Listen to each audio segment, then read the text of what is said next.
മഹാലക്ഷ്മി സീരിയലിൻ്റെ പുതിയൊരു എപ്പിസോഡിലോട്ട് എല്ലാവർക്കും സ്വാഗതം. നീ ചെയ്തത് എന്തുകൊണ്ടും നന്നായി മോനെ എന്ന് പറഞ്ഞുകൊണ്ട് വാമദേവനാണെങ്കിൽ കണ്ണൻ്റെ മുറിയിലോട്ട് വരുന്നു. കണ്ണനോടായിട്ട് പറയുന്നുണ്ട്, നിൻ്റെ ഭാര്യയല്ലേ മഹാലക്ഷ്മി, അവളെ ഇവിടെ കൊണ്ടുവന്ന് നിർത്തുക, ഇനി അനന്തുവിൻ്റെ വീട്ടിലൊന്നും നിർത്തണ്ട എന്നെല്ലാം പറയുമ്പോൾ കണ്ണൻ പറയുന്നുണ്ട്, ആ റിസ്ക് എന്താണെങ്കിലും ഞാൻ എടുക്കുന്നില്ല, അവൾ പ്രസവം വരെ അവിടെ തന്നെ നിൽക്കട്ടെ എന്നാണ് എൻ്റെ ആഗ്രഹം. പിന്നെ അവളുടെ വളകാപ്പെല്ലാം വരുന്നുണ്ട്, ആ സമയം ഞാൻ അവളെ ഇങ്ങോട്ട് കൊണ്ടുവരുമെന്നെല്ലാം പറയുന്നത് കേട്ട് വാമദേവന് ചെറിയൊരു സന്തോഷമാവുന്നുണ്ട്. കാരണം ആ സമയത്ത് എന്തെങ്കിലും ചെയ്ത് ഇവരെ രണ്ടുപേരെയും ഇല്ലാതാക്കാം എന്നെല്ലാമാണ് വാമദേവൻ ചിന്തിക്കുന്നത്. എൻ്റെ ഭാര്യയ്ക്കും കുഞ്ഞിനും യാതൊരുവിധ ശല്യവുമില്ലാതെ എല്ലാവരും നിന്നാൽ മാത്രമേ എല്ലാവരെയും ഇനി ഈ വീട്ടിൽ ഞാൻ നിർത്തുള്ളൂ, അല്ലെങ്കിൽ എല്ലാ കടുത്ത തീരുമാനങ്ങളും ഞാൻ എടുക്കുക തന്നെ ചെയ്യും, അതാരാണെന്നൊന്നും മുഖം പോലും നോക്കാതെ തന്നെ ചെയ്യുമെന്നെല്ലാം കണ്ണൻ പറയുന്നത് കേട്ട് വാമദേവൻ പറയുന്നുണ്ട്, ആ തീരുമാനത്തിൽ ഞാൻ പൂർണ്ണമായിട്ട് യോജിക്കുന്നു മോനെ, ഞാൻ മോൻ്റെ കൂട്ടത്തിലാണെന്നെല്ലാം വാമദേവനാണെങ്കിൽ പറയുന്നുണ്ട്. പിന്നീട് കരുണയാണെങ്കിൽ എത്രയും പെട്ടെന്ന് തനിക്കും ഒരു കുഞ്ഞുണ്ടാവണമെന്ന് തന്നെ കരുതിക്കൊണ്ടിരിക്കുകയാണ്. അങ്ങനെ ഉണ്ണിയെ വിളിക്കുന്നു. ഉണ്ണിയോട് പറയുന്നു, എന്നെ എത്രയും പെട്ടെന്ന് വന്ന് ഇവിടെ വന്ന് വിളിച്ചുകൊണ്ട് പോകാനായിട്ട് പറയുന്നു. അതേസമയം ഉണ്ണിയാണെങ്കിൽ കരുണയെ വിളിക്കാൻ അങ്ങോട്ട് വരികയും കരുണ ആ കൂടെ പോകാൻ ഒരുങ്ങുകയും ചെയ്യുന്നുണ്ട്. അപ്പോൾ മുത്തശ്ശി ചോദിക്കുന്നുണ്ട്, മോൾ എന്താണ് പോകുകയാണോ എന്ന് ചോദിക്കുകയാണ്.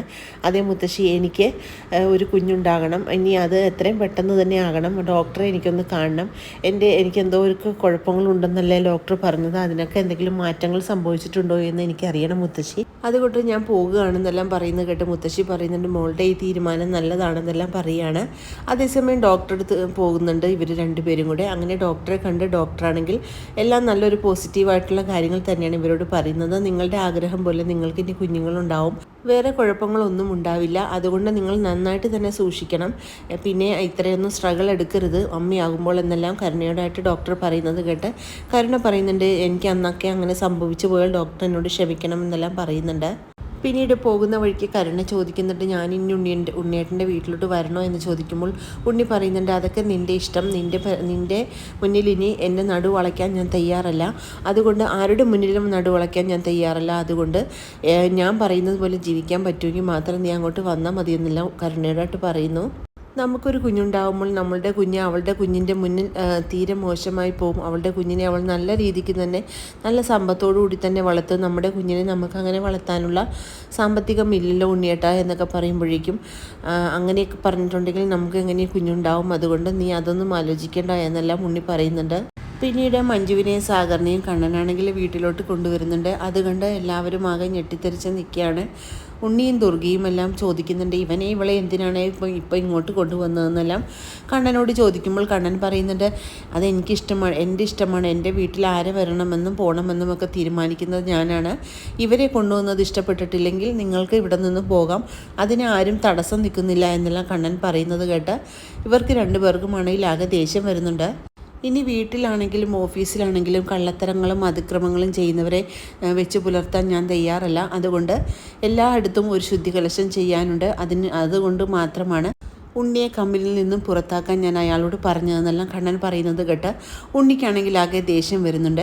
ഉണ്ണിയുടെ സ്ഥാനത്തേക്ക് ഞാൻ സാഗറിനെ നിയോഗിച്ചതാണ്, പക്ഷേ സാഗറാണെങ്കിൽ തോമസ് വൈദ്യൻ്റെ വീട്ടിൽ നിന്നും വരാൻ തയ്യാറല്ലാത്തത് കൊണ്ട് മാത്രമാണ് ആ ഒരു ജോലി സാഗറിന് ഞാൻ കൊടുക്കാത്തത്, അല്ലെങ്കിൽ ഇന്ന് ഉണ്ണിയുടെ സ്ഥാനത്ത് സാഗറാണ് ഇരിക്കേണ്ടതെന്നെല്ലാം കണ്ണൻ പറയുന്നത് കേട്ട് വീണ്ടും ദേഷ്യം വരുന്നുണ്ട് ഉണ്ണിക്ക്. ഇപ്പോൾ എല്ലാവരും വെറുതെ ഇരുന്നാണല്ലോ ശമ്പളം മേടിക്കുന്നത്, അതുകൊണ്ട് ഇനി അങ്ങനെയുള്ള ശമ്പളങ്ങളെല്ലാം തരുന്നതെല്ലാം ഞാൻ നിർത്താൻ പോകുകയാണ്, കമ്പനിക്ക് നഷ്ടമുണ്ടാകുന്ന കാര്യങ്ങളൊന്നും ഇനി ചെയ്യാൻ ഞാൻ തയ്യാറല്ല എന്ന് കണ്ണൻ്റെ കടുത്ത തീരുമാനം കേട്ടുകൊണ്ട് തന്നെ ഉണ്ണിക്ക് ദുർഗയ്ക്കും ആകെ ഞെട്ടലുണ്ടാകുന്നു. പിന്നീട് വാമദേവനും പ്രതാപനും തമ്മിൽ കണ്ടുമുട്ടുകയാണ്.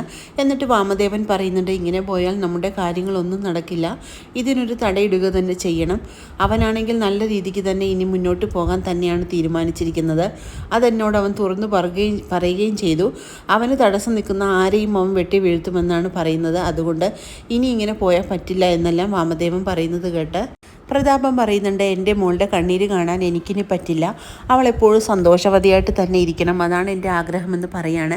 അതേസമയം വാമദേവൻ പറയുന്നുണ്ട്, തൻ്റെ ആയുധം ആ ലോറിയാണ്, ആ ലോറി എടുത്ത് വീണ്ടും ഒന്ന് പ്രയോഗിക്കുക, അത് തന്നെയാണ് ഇനി നമുക്ക് മുന്നോട്ട് ചെയ്യാനുള്ള ഒരു മാർഗമെന്ന് പറയുന്നുണ്ട്.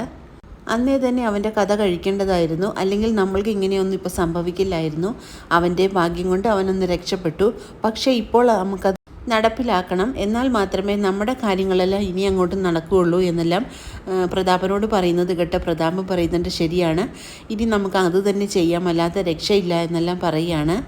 അങ്ങനെ തൻ്റെ ആയുധമായ കൊലയാളി ലോറിയെ എടുക്കാൻ തന്നെയാണ് തീരുമാനിക്കുന്നത് പ്രതാപൻ. അങ്ങനെ വളരെ ത്രില്ലിംഗ് ആയിട്ടുള്ളൊരു എപ്പിസോഡുകളാണ് ഇനി വരാനിരിക്കുന്നത്. ഈ റിവ്യൂ ഇഷ്ടമാകുകയാണെങ്കിൽ ലൈക്കും ഷെയറും സബ്സ്ക്രൈബ് ചെയ്ത് സപ്പോർട്ട് ചെയ്യണേ. പുതിയൊരു എപ്പിസോഡിനായിട്ട് നമുക്ക് കാത്തിരിക്കാം.